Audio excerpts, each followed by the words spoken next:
غلام اللہ عباسی صاحب،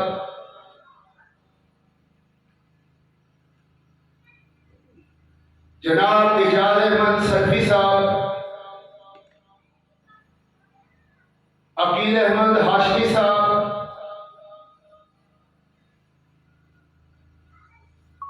اس علاقے کی جمعیت اہل حدیث اور اہل حدیث یوتھ فورس کے ذمہ داران،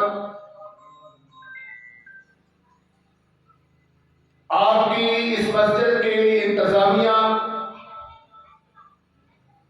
اور آج کی اس بابرکت محفل میں تشریف لانے والے آپ تمام احباب کا کہ جنہوں نے آج یہاں حاضر ہو کر اپنی ملاقات اور زیارت کا شرف بخشا ہے۔ حضرات، مجھے احساس ہے کہ آپ ایک لمبے وقت سے اللہ کے گھر مسجد میں تشریف فرما ہیں، اور مجھ سے پہلے کئی معزز علماء کرام کے خطابات سماعت فرما چکے ہیں، لیکن اپنے دل کے اندر یہ یقین پیدا کر لیں کہ اللہ کے گھر اس مسجد میں اور قرآن و سنت کی اس محفل میں آپ کا ایک منٹ بھی بیٹھنا اللہ کے ہاں فضول اور غیر ضروری نہیں ہے۔ ایک لمحے کا اللہ تبارک و تعالیٰ نے آپ کو اجر عطا فرمانا ہے، تو اس لیے میں انتہائی اختصار کے ساتھ اپنی تنظیمی ذمہ داری سمجھتے ہوئے صرف دو گزارشات آپ کی خدمت میں عرض کرنا چاہتا ہوں، کیونکہ آپ سن چکے ہیں کہ ابھی قائد اہل حدیث حضرت علامہ حافظ طارق محمود یزدانی صاحب حفظہ اللہ تعالی، چیئرمین جمعیت اہل حدیث پاکستان، آپ سے انشاءاللہ العزیز ہم کلام ہونے والے ہیں، تو میں ایک ادنا سا طالب علم انتہائی اختصار کے ساتھ دو باتیں صرف آپ کی خدمت میں عرض کرنا چاہتا ہوں۔ آج 3 ستمبر ہے، کیا تاریخ ہے آج؟ 3 ستمبر ہے آج۔ 6 ستمبر 1965 کو ہمارے دشمن ملک ہندوستان نے ہمارے پیارے وطن پاکستان پہ حملہ کیا۔ ہماری پاک افواج کے شیر دل نوجوانوں نے دشمن کے حملے کو پسپا کر دیا، تو آج تک اس 6 ستمبر کو یوم دفاع پاکستان قرار دیا گیا، لیکن جس حملے کی میں بات کرنا چاہتا ہوں، جس فتنے کی میں بات کرنا چاہتا ہوں، جس سازش کی میں بات کرنا چاہتا ہوں، اسلحے کے حملے سے، توپ اور ٹینک کے حملے سے، گن اور راکٹ لانچر کے حملے سے بندے کی جان جاتی ہے، لیکن میں جس حملے کی بات کرنا چاہتا ہوں اس حملے سے بندے کا ایمان چلا جاتا ہے۔ اور یاد رکھو، ایمان کی حالت میں کسی بھی حملے سے اگر جان چلی جائے تو بندہ جنتی ہے، بندہ شہید ہے، لیکن جس حملے کی میں بات کرنا چاہتا ہوں اس حملے سے اگر ایمان چلا جائے تو پھر پھر بندہ جنت میں نہیں جہنم میں چلا جائے گا۔ وہ حملہ، وہ سازش، وہ فتنہ کیا ہے؟ بڑے اہل علم،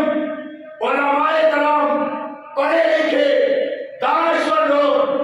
بیٹھے ہیں، تو اس موقع پہ میں اس حملے کی بات کرنا چاہتا ہوں، میں اس فتنے کی نقاب کشائی کرنا چاہتا ہوں۔ حضرات، 7 ستمبر 1974 میں پاکستان کی پارلیمنٹ نے متفقہ طور پہ اس فتنے کو غیر مسلم، کافر اور مرتد قرار دیا۔ آئیے میں بتانا چاہتا ہوں وہ فتنہ کیا ہے اور پاکستان کی پارلیمنٹ نے اسے غیر مسلم، کافر، مرتد قرار کیوں دیا ہے۔ حضرات، وہ فتنہ قادیانیت ہے، وہ فتنہ مرزائیت ہے، اور وہ فتنہ وہ ہے جو میں اور آپ اپنی نظروں میں دھوکہ کھاتے ہیں۔ اور آج بڑے بڑے سیاسی رہنما، ہمارے حکمران اور ٹی وی چینلوں پہ بیٹھے ہوئے زمین بیچنے والے اینکر بات کرتے ہیں کہ یہ مولوی، انہیں کیا تکلیف ہے، انہیں کیا پریشانی ہے، انہیں کیا تکلیف ہے کہ یہ قادیانیوں کو غیر مسلم کیوں کہتے ہیں، یہ قادیانیوں کو کافر اور مرتد کیوں کہتے ہیں۔ تو آئیے حضرات، قادیانیوں کو میں کافر نہیں کہتا، قادیانیوں کو میرے استاد نے کافر نہیں کہا، قادیانیوں کو میری جماعت کے کسی عالم دین نے کافر نہیں کہا، میری قادیانیوں کو میری جماعت کے کسی قائد اور لیڈر نے کافر نہیں کہا، بلکہ قادیانیت وہ فتنہ ہے، وہ کفر ہے کہ جس کو پاکستان کی پارلیمنٹ نے متفقہ طور پہ کافر قرار دیا۔ اور قادیانیت وہ فتنہ ہے جسے پاکستان میں تمام وکالت فکر سنی مسلمان بھی کافر قرار دیتے ہیں، پاکستان میں دیوبندی مسلمان بھی کافر قرار دیتے ہیں، پاکستان میں اہل حدیث مسلمان بھی کافر قرار دیتے ہیں۔ اور آئیے حضرات، میں آپ کو بتانا چاہتا ہوں، قادیانیت وہ فتنہ ہے جو اسلام دشمن ہے، قادیانیت وہ فتنہ ہے جو مسلمانوں کا بھی دشمن ہے، اور قادیانیت وہ فتنہ ہے جو پاکستان کے بھی دشمن ہے۔ قادیانیت اللہ کے قرآن کے منکر ہے، قادیانی نبی کی حدیث کے منکر ہے، قادیانی آئین پاکستان کے منکر ہیں۔ اور آئیے حضرات، قادیانی آئین پاکستان کی روشنی میں، پاکستان کے آئین کے مطابق، پاکستان کے قانون کے مطابق، پاکستان کے دستور کے مطابق قادیانی اپنے آپ کو مسلمان نہیں کہلوا سکتے، قادیانی اپنی عبادت کو مسجد نہیں کہہ سکتے، قادیانی اپنے مذہب کی تقریر نہیں کر سکتے۔ آپ کہیں گے کہ اتنی پابندیاں ہیں، اتنی شرائط ہے، تو پھر آپ کو اس موضوع پہ، اس عنوان پہ تقریر کرنے کی کیا ضرورت پیش آئی ہے؟ وہ تو غیر مسلم ہے، وہ تو کافر ہے، وہ تو مرتد ہے، تو اتنی ان پہ پابندیاں بھی ہیں، تو پھر کیا ضرورت ہے؟ آئیے میرے بھائیوں، میں اس لیے یہ مسئلہ آپ کے سامنے بیان کر رہا ہوں کہ آج بہت بڑا دھوکہ دیا جاتا ہے سیاستدان، بڑے بڑے رہنما اور یہ ٹی وی اینکر اس لیے قادیانیوں کو کہتے ہیں کہ وہ مسلمان ہیں کہ ظاہری طور پہ وہ کلمہ بھی وہی پڑھتے ہیں جو مسلمان پڑھتے ہیں، ظاہری طور پہ وہ قرآن بھی وہی پڑھتے ہیں جو مسلمان پڑھتے ہیں، اور ظاہری طور پہ وہ کلمہ بھی وہی پڑھتے ہیں جو مسلمان پڑھتے ہیں، اور وہ نماز بھی ایسے ہی پڑھتے ہیں جیسے مسلمان پڑھتے ہیں۔ تو اس دھوکے میں، اس جال میں ہمارے سادہ لوگ مسلمان جنہیں نہ قرآن کا پتہ، نہ حدیث کا علم، نہ اللہ کے حکم کا پتہ، نہ امام کائنات کی سنت کا پتہ ہے، وہ اس جال میں، اس دھوکے میں آ کے اپنا ایمان ظاہر کر دیتے ہیں، اپنے ایمان سے ہاتھ دھو بیٹھتے ہیں، اور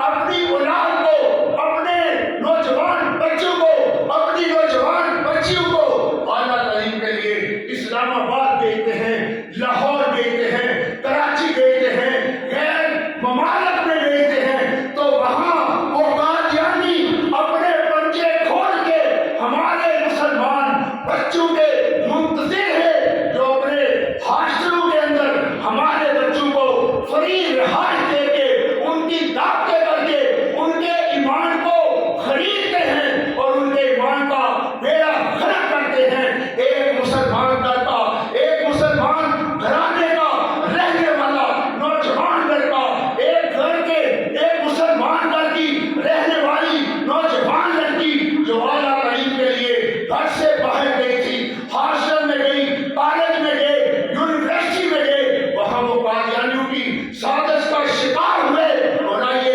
میں آپ کو یہ بھی بتاتا چلوں کہ وہ قادیانی دولت کا چکر دے کے، دولت کا لالچ دے کے، عورت کا لالچ دے کے آج نوجوانوں کا ایمان برباد کر رہے ہیں۔ اور وہ قادیانی امریکہ، کینیڈا، برطانیہ اور یورپ کے ویزوں کا لالچ دے کے ہمارے مسلمان نوجوان بچوں کے ایمان خراب کر رہے ہیں، انہیں گمراہ کر رہے ہیں۔ تو میں اہل حدیث یوتھ فورس پاکستان اور اہل جمعیت اہل حدیث پاکستان کی طرف سے یہ پیغام دینا چاہتا ہوں کہ میرا بھی فریضہ ہے، آپ کا بھی فریضہ ہے، میری بھی ذمہ داری ہے، باحثیت مسلمان آپ کی بھی ذمہ داری ہے۔ اگر آپ اپنا ایمان بچانا چاہتے ہیں، اپنی اولاد کو گمراہی سے بچانا چاہتے ہیں، تو آئیے عقیدہ ختم نبوت کو پڑھیے، آئیے فتنہ قادیانیت کو پڑھیے۔ میں آخری بات کر کے اپنی بات کو ختم کرتا ہوں کہ آپ یہ اپنے ذہن میں سوال رکھتے ہوں گے کہ جب وہ قرآن بھی یہی پڑھتے ہیں جو مسلمان پڑھتے ہیں، جب وہ کلمہ بھی یہی پڑھتے ہیں جو مسلمان پڑھتے ہیں، تو وہ کافر کیوں ہیں، وہ مرتد کیوں ہیں؟ میرے بھائیوں، خواہ مسلمان سنی ہو، خواہ مسلمان دیوبندی ہو، خواہ مسلمان اہل حدیث ہو، ہمارا یہ ایمان ہے کہ اس کائنات میں اللہ تعالیٰ نے جتنے انبیاء بھی دیتے ہیں ان سب میں اعلیٰ و افضل، بہتر و برتر اگر کوئی نبی آیا ہے تو وہ ہمارے آخری پیغمبر جناب محمد رسول اللہ صلی اللہ علیہ وسلم والے ہیں۔ اور اہل حدیث کا یہ ایمان ہے، اہل حدیث کا یہ عقیدہ ہے کہ ساری کائنات میں سے رب کعبہ کی قسم ہے ہمارے آخری پیغمبر کی شان و عظمت کا مقابلہ نہیں کر سکتی۔ جس طرح امام کائنات کی رسالت